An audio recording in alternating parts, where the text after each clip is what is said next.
तर आता इथे आपल्याला जे आहे आपल्या स्लीव्ज रेडी करायच्या आहे, तर त्याच्यासाठी आता अगोदर एक स्लीव्ज घेणार आणि ती रेडी करणार.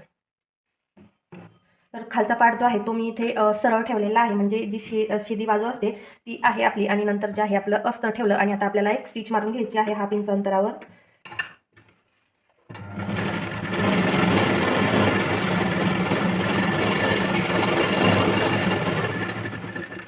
आता हे झाल्यानंतर आपल्याला जे अस्तर आहे हे या बाजूने करायचं, आणि व्यवस्थित असं आपल्याला इथे प्रेस करून परत याच्यावरती एक स्टिच करून घ्यायची.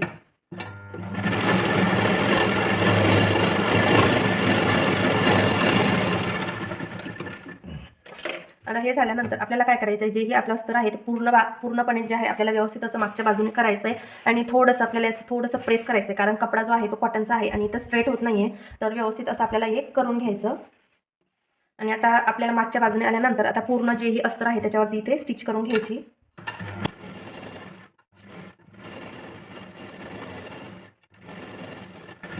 आता आपली स्लीव रेडी आहे. एक्स्ट्राचा जोही कपडा असेल तो पूर्ण कट करून घ्यायचा.